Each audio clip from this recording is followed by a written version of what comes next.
যারা ভাগে কুরবানি দেয়, বেশিরভাগ ক্ষেত্রে যারা শেয়ারে কুরবানি দেয়, ভাগে কুরবানি দেয়, সাত ভাগে কুরবানি দেয়, বেশিরভাগ ক্ষেত্রেই তাদের কুরবানি বাতিল হয়ে যায়, সওয়াব বাতিল হয়ে যায়। এবং এটা বলার বিশেষ কিছু কারণ আছে। যারাই ভাগে কুরবানি দেন, আমি সবাইকে বিনীত আবদার রাখছি, আই এম বিং ভেরি হাম্বল, সবাইকে বলছি প্রিয় ভাইয়েরা, প্লিজ মেহেরবানি করে 5টা বিষয়ে খেয়াল রাখবেন ভাগে কুরবানি দেওয়ার সময়। এই 5টা বিষয় ঠিকঠাক থাকলে আপনার কুরবানির সওয়াবকে আরো বাড়াই দিবে একজন, বলেন সবাই, তিনি কে? যদি এই 5টা বিষয় খেয়াল না রাখেন, আপনার কুরবানি বাতিল হতে পারে, সওয়াব নষ্ট হতে পারে, আপনার এই শ্রম, আপনার এই অর্থ, আপনার এই নিয়াত, আপনার এই আমল সবকিছু বরবাদ হতে পারে। জাস্ট 5টা বিষয় খেয়াল রাখবেন, আপনার কুরবানি কবুল করতে পারে একজন, বলেন সবাই, তিনি কে? 1 নাম্বার, যারা 7 জন মিলে শেয়ারে কোরবানি দিচ্ছেন, খেয়াল রাখবেন ভাগে কোরবানি দেওয়ার ক্ষেত্রে সকলের নিয়ত সহি আছে কিনা। কারণ আর নিয়তুল ফাসেদা, প্রথম ব্যাপারটাই হচ্ছে এরকম, আর নিয়তুল ফাসেদা, যদি কোনো একজন ব্যক্তির নিয়ত খারাপ হয়, অর্থাৎ 7 জনের মাঝে একজনের নিয়ত হচ্ছে শুধু গোস্ত খাবো, জাস্ট গোস্ত খাবো, এটাই তার ইন্টেনশন, তবে আপনাদের কোরবানি বাতিল হওয়ার সম্ভাবনা অনেক বেশি।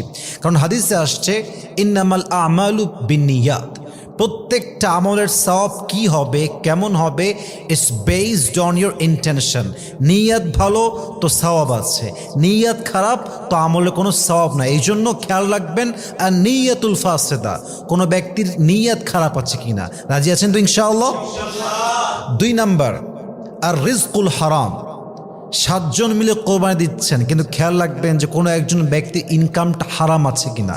মনে করেন 7 জনের মাঝে একজন ইনকাম হচ্ছে ঘুষের ইনকাম, কারো ইনকাম সুদের ইনকাম, কারো ইনকাম জুয়ার ইনকাম, কারো ইনকাম চাঁদার ইনকাম। অর্থাৎ 7 জনের মাঝে যদি জাস্ট অন পার্সন এমন হয় যার নিয়তটা সহিনা এবং তার ইনকামটা হারাম, এমন কোনো ব্যক্তি যদি হয়, তার জন্য সবার কোরবানি বাতিল হয়ে যাবে, ঠিক কিনা বলেন?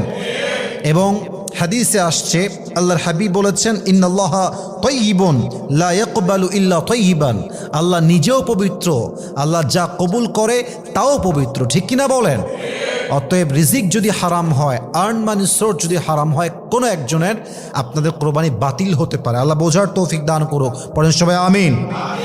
3 নাম্বারটা হচ্ছে আল মুজাদালা ফিল মিলিক, ডিসপিউটস ওভার ওনারশিপ রুয়েন কোরবানি। মাথায় রাখবেন, যদি আপনার ভাগে কোরবানি দেওয়ার ক্ষেত্রে ব্যাপারটা এরকম হয় যে একজন 500 কম দিয়েছে আর একজন 500 বেশি দিয়েছে, এখন এই মালিকানা নিয়ে ঝগড়া চলছে। অনেকে বলছে এই বুড়িটা আমি নেব কারণ আমার 500 বেশি আছে, কেউ বলছে এই কলিজা আমি নিব আমার 1000 বেশি আছে। এই যে মালিকানা নিয়ে ঝগড়া করা আপনার কোরবানির সওয়াবকে বাতিল করতে পারে, নষ্ট করতে পারে। অতএব যার যেটা ভাগ থাকবে স্পষ্ট থাকবে, কিন্তু